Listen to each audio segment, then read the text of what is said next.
बिलासपुर में जिला स्तरीय कार्यक्रम का आयोजन। कार्यक्रम में शामिल हुए मुख्यमंत्री सुखविंदर सिंह सुक्खू। सीएम ने आपदा प्रभावितों को बांटे राहत राशि। अचानक बिगड़ी मुख्यमंत्री सुखविंदर सिंह सुक्खू की तबीयत। आधी रात को आईजीएमसी में कराए गए भर्ती। डॉक्टरों ने बताया पेट में इन्फेक्शन।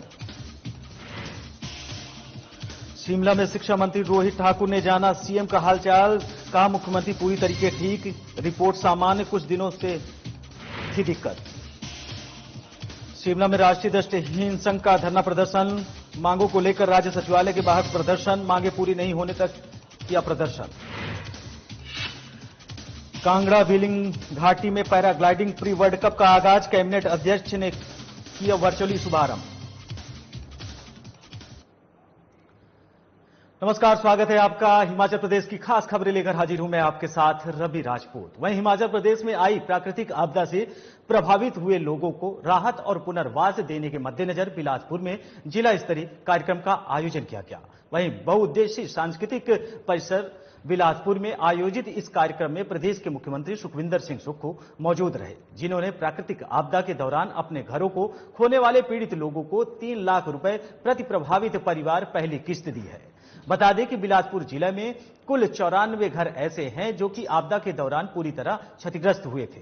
उनसे संबंधित पीड़ित परिवारों को आज 3 लाख रुपए प्रति घर पहली किस्त चेक के रूप में वितरित की गई और जब घर निर्माण कार्य शुरू होगा तब उन्हें दूसरी किस्त के रूप में बची हुई 4 लाख रुपए की धनराशि दी जाएगी।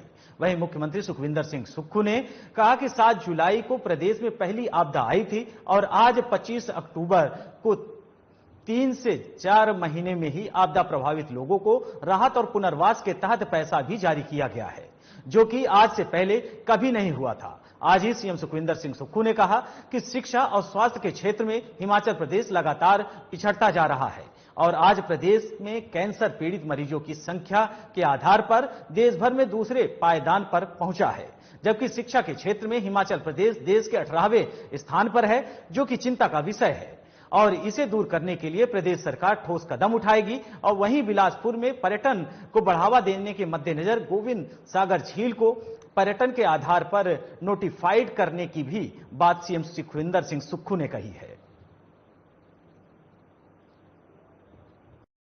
7 जुलाई को पहली आपदा आई और आज 25 अक्टूबर को हमने उनका पुनर्वास की योजना को भी लागू भी कर दिया। इतनी स्पीड से पहले कभी कार्य हुआ तो मुझे बताइए। पहले किसी का मकान टूट जाता था 1 लाख रुपया, 1,30,000 रुपया मिलता था। पंचायत रिपोर्ट बनाती थी, पटवारी रिपोर्ट बनाता था, फिर उसके बाद वीडियो ऑफिस में जमा हो जाती थी, पैसे पता नहीं कब आते थे। हमने कहा कि 16,000 परिवार जो इस आपदा से प्रभावित है उनको तुरंत प्रभाव से राहत राशि बंटनी चाहिए।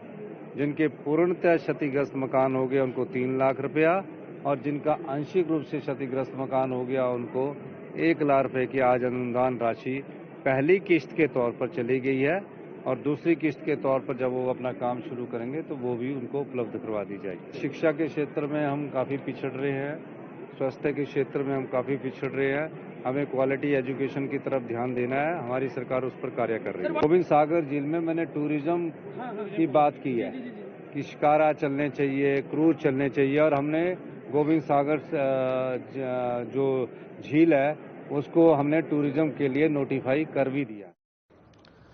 बढ़ते हैं अगली खबर की ओर, जहां हिमाचल प्रदेश के मुख्यमंत्री सुखविंदर सिंह सुक्खू की तबीयत बुधवार देर रात अचानक बिगड़ गई, जिसके बाद उन्हें शिमला के इंदिरा गांधी मेडिकल कॉलेज में भर्ती करवाया गया। जानकारी के मुताबिक मुख्यमंत्री सुखविंदर सिंह सुक्खू के पेट में इन्फेक्शन होने के चलते उन्हें सुबह 3 बजे अस्पताल लाया गया, जिसके बाद मुख्यमंत्री सुखविंदर सिंह सुक्खू का अल्ट्रासाउंड करवाया गया। अल्ट्रासाउंड की रिपोर्ट नॉर्मल है और उनकी हालत में पूरी तरीके से स्थिर है। आपको बताते चलिए, वहीं डॉक्टर ने मुख्यमंत्री की स्वास्थ्य की जांच की और सभी रिपोर्ट्स नॉर्मल पाई गई। वे सभी इंदिरा गांधी मेडिकल कॉलेज में ही भर्ती हैं। आपको बताते चलिए कि उन्होंने ऑब्जर्वेशन में रखा गया है और ऑब्जर्वेशन में उनके कई अन्य टेस्ट भी किए जाएंगे। मुख्यमंत्री के मीडिया एडवाइजर नरेश चौहान ने कहा कि सुबह 3 बजे मुख्यमंत्री को आईजीएमसी लाया गया है। उनके पेट में इन्फेक्शन है और डॉक्टरों ने 2 दिन तक आराम करने की सलाह दी है। घबराने की जरूरत नहीं है। मुख्यमंत्री के स्वस्थ होने में ज्यादा समय नहीं लगेगा। आपको बताते चले कि उन्होंने आगे कहा कि मुख्यमंत्री लगातार दौरे कर रहे थे, जिसके बाद उनकी तबीयत खराब हो गई, इसलिए डॉक्टर्स ने उन्हें ऑब्जर्वेशन में रखा है। मुख्यमंत्री जी आज सुबह के समय 3 बजे हॉस्पिटलाइज्ड हुए हैं आईजीएमसी में, लेकिन कोई भी ऐसी समस्या वाली बात नहीं है। उनके स्टोमक में गैस्ट्राइटिस की वजह से, इन्फेक्शन होने की वजह से पेन था और उसको लेके वो जो है हॉस्पिटलाइज्ड हुए हैं। उसके बाद उपचार के बाद ये जो इनिशियल उनका उपचार हुआ उसमें कोई भी सीरियस प्रॉब्लम नहीं है। और मुझे लगता है कि जो डॉक्टर्स एडवाइस कर रहे हैं, जो ट्रीटमेंट कर रहे हैं, उनका भी यही एडवाइस है कि 1-2 दिन रेस्ट करेंगे और उसके बाद वेरी शॉर्टली उनको जो है डिस्चार्ज कर देंगे। तो इसमें पहली बात तो ये बताने की जरूरत है कि कोई भी ऐसी घबराने वाली बात नहीं है। कुछ खाने पीने की वजह से लगातार मंडी या कुल्लू और बिलासपुर जाते रहे और उसमें कुछ खाने पीने की वजह से, गैस्ट्राइटिस होने की वजह से कुछ इन्फेक्शन उनके स्टोमक में हुआ है। उसकी वजह से, पेन होने की वजह से उनको एडमिट आईजीएमसी में किया गया था। बढ़ते हैं अगली खबर की ओर, जहां मुख्यमंत्री सुखविंदर सिंह सुक्खू के पेट में संक्रमण होने की वजह से आईजीएमसी में उन्हें भर्ती कराना पड़ा, जिसको लेकर शिक्षा मंत्री रोहित ठाकुर ने आईजीएमसी अस्पताल जाकर सीएम का हालचाल जाना। सीएम से मिलने के बाद कैबिनेट मंत्री रोहित ठाकुर ने कहा कि मुख्यमंत्री पूरी तरीके से ठीक हैं, रिपोर्ट सामान्य है और डॉक्टर्स की निगरानी में है। कुछ दिनों से ही सीएम का हेक्टिक शेड्यूल था और राहत पुनर्वास के लिए सीएम फील्ड में थे और स्वस्थ लाभ लेने के बाद सीएम जल्द काम पर लौट जाएंगे। आपको बताते चले कि मुख्यमंत्री सुखविंदर सिंह सुक्खू को इंदिरा गांधी राजकीय मेडिकल कॉलेज एवं अस्पताल में भर्ती कराया गया है, जहां अल्ट्रासाउंड रिपोर्ट सामान्य है और उनकी स्थिति ठीक है।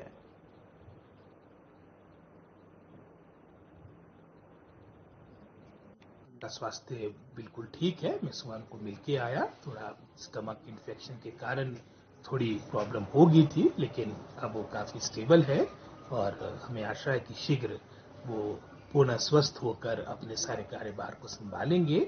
और मैं समझता हूँ काफी टाइम से काफी हेक्टिक कार्यक्रम चल रहा था। ये राहत और पुनर्वास के कार्यक्रम के दौरान जगह जगह माननीय मुख्यमंत्री का जाना, और मैं समझता हो सकता उसके कारण ये थोड़ा इन्फेक्शन आया हो, लेकिन ये सारी बातें अब सामान्य होती जा रही है। पुनः माननीय मुख्यमंत्री शीघ्र स्वास्थ्य का लाभ प्राप्त करके जनता जनार्दन की सेवा करने में आगे आएंगे।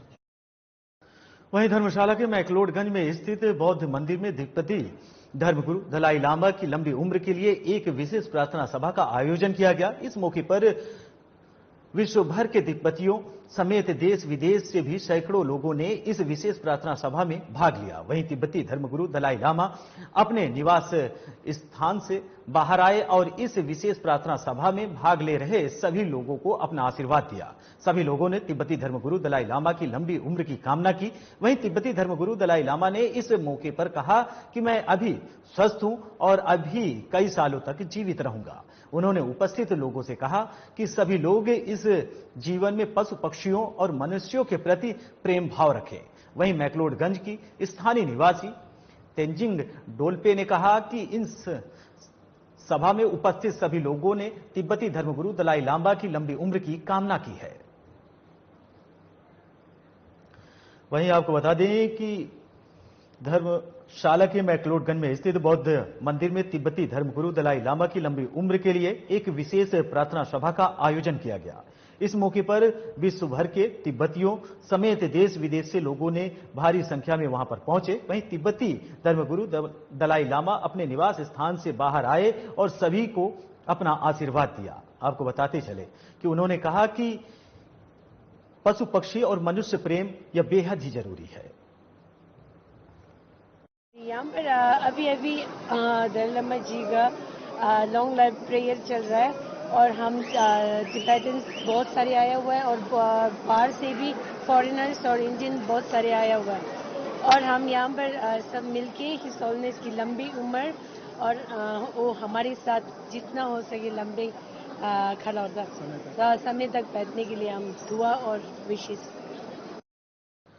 वहीं शिमला में राष्ट्रीय दृष्टिहीन संघ ने अपनी मांगों को लेकर सरकार के खिलाफ मोर्चा खोल दिया है। संघ ने मांगों को लेकर राज्य सचिवालय के बाहर धरना प्रदर्शन किया और कहा कि अगर उनकी मांगें नहीं मानी जाती तो ये धरना अनिश्चितकालीन के लिए आगे बढ़ेगा। आपको बताते चले कि वहीं राष्ट्रीय दृष्टिहीन संघ के हिमाचल प्रदेश के सचिव मुकेश कुमार ने कहा कि सरकार ने बैकलॉग से भर्तियों का फैसला लिया है, लेकिन इसे लागू नहीं किया गया है। साथ ही उन्होंने कहा कि सेवानिवृत्त की उम्र पहले बीजेपी सरकार ने 60 से 58 कर दी थी, जबकि पहले वीरभद्र सरकार में इसे बढ़ाया गया था। अब सरकार से मांग है कि इसे फिर से 60 वर्ष किया जाए। सरकार अगर उनकी मांगे नहीं मानती है तो अनिश्चितकालीन तक धरना प्रदर्शन जारी रहेगा। 3 अप्रैल को हमारी डायरेक्टर सोशल वेलफेयर से मीटिंग हुई थी। उन्होंने कहा था कि आप से हम मुख्य सचिव की बात और अन्य डिपार्टमेंट की सचिवों की बात करवाएंगे, परंतु अभी जो कैबिनेट जो हुई थी उसमें जो हमारा बैकलॉग था उसको भरने की नोटिफिकेशन जारी कर दी गई है, पर उसमें कुछ त्रुटियां कुछ उसमें उन त्रुटियों के कारण जो हम चाहते हैं कि एक तो जैसे 2008 में भर्ती मेला लगा था उस तर्ज पर सोशल वेलफेयर डायरेक्टर उसके चेयरमैन होकर बने और भर्ती मेले में सभी को इकट्ठा ही नौकरी दी जाए।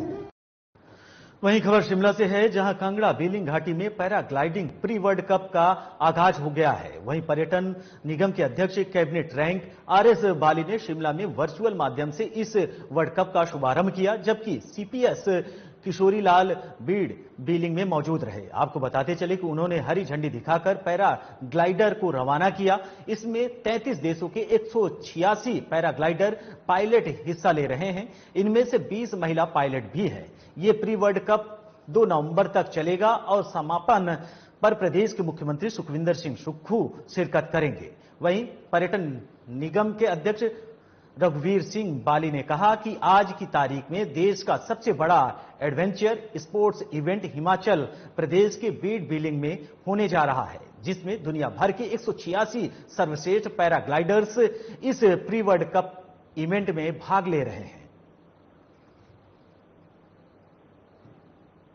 प्री वर्ल्ड कप जब वर्ल्ड कप है और वर्ल्ड कप का इवेंट प्री वर्ल्ड कप है तो ये बहुत बड़ी चीज है, क्योंकि पूरी दुनिया में हो रहा है। और प्री वर्ल्ड कप के लिए बीड बिलिंग को चुना गया और प्री वर्ल्ड कप के लिए 186 पार्टिसिपेंट्स यहाँ पे आए हैं और अलग अलग देशों से पूरी दुनिया से यहाँ पे पहुंचे हैं और सारे जो 186 पायलट्स। फिलहाल इस बुलेटिन में हमारे साथ इतना ही। नमस्कार।